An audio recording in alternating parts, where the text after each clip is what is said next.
Chapter 12, Forces of Evil. When Flora came back upstairs after dinner, she found Ulysses curled up in a tight ball, sleeping on her pillow. She put out her hand and touched his forehead with one finger. His eye twitched, but they didn't open. She picked up the pillow and moved it carefully to the foot of the bed. She changed into her pajamas, lay down, and imagined the words. A superhero squirrel rested at her feet.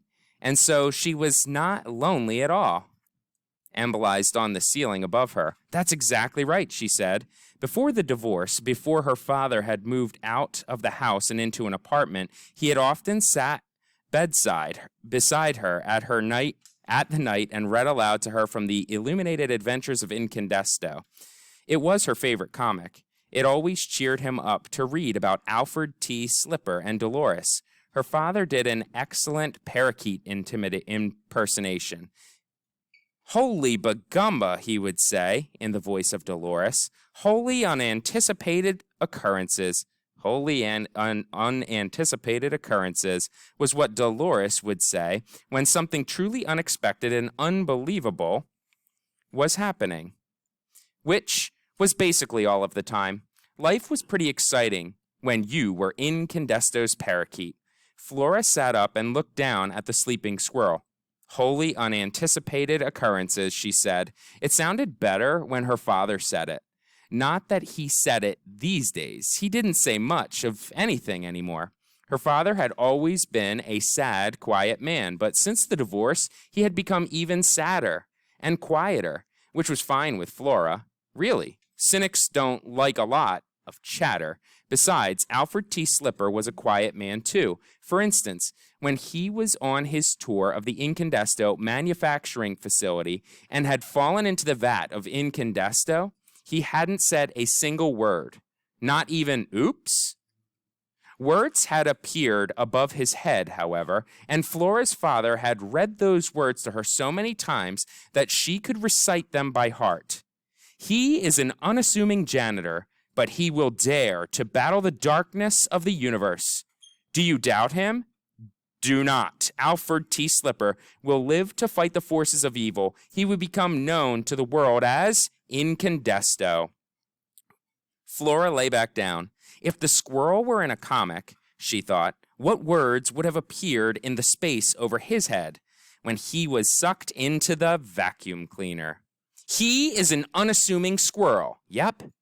But he will soon conquer villains of all stripes. He will defend the defenseless and protect the weak. That sounded good, too. He will become known to the world as Ulysses. Holy bagumba. Anything could happen. Together, she and Ulysses could change the world or something. Do not hope. Instead, observe, Flora whispered to calm herself down. Just observe the squirrel. And then she fell asleep. Chapter 13, The Typewriter. He wrote in darkness. His heart was beating very fast. Something had happened. What was it? He couldn't think. He was too hungry to think. He sat up and looked around the room. He was in bed, and Flora's feet were in his face. She was snoring. He could see the outline of her round head. He loved that head. But man, he was hungry. The door to the bedroom was open. Ulysses got off the pillow and went out of the room. He crept along the dark hallway. He went down the stairs and past the little shepherdess. The house was dark, but there was a light on in the kitchen. The kitchen! That was exactly where he needed to be. He put his nose up, he sniffed, he smelled something cheesy, wonderful. He ran through the living room and the dining room and into the kitchen. He climbed up on the counter, and there it was, a lone cheese puff, perched on the edge of the red Formica countertop. He ate it. It was delicious. Maybe there were more cheese puffs. He opened the cabinet, and yes, there was a big bag with the beautiful word Cheese-O-Mania written in golden script on the front of it. He ate until the bag was empty, and then he burped softly. Gratefully, he looked around the kitchen. In the darkened kitchen, the unassuming squirrel worked slowly. His whiskers trembled. His heart sang. Was he fighting evil? Who could say? Chapter 14. Squirtle. Florabelle Buckman, get down here right now. Don't call me Florabelle, Flora muttered. She opened her eyes. The room was bright with sunlight. She had been dreaming something wonderful. What was it? She had been dreaming about a squirrel. In her dream, he was flying with his legs straight out in front of him and his tail straight out behind him. He was a squirrel on his way to save someone. He looked supremely, magnificently heroic. Flora sat up and looked down at her feet. There was Ulysses, sleeping on the pillow, and he did look heroic. In fact, he was glowing just like Incandesto, except oranger. He was extremely orange. What the heck? Said Flora.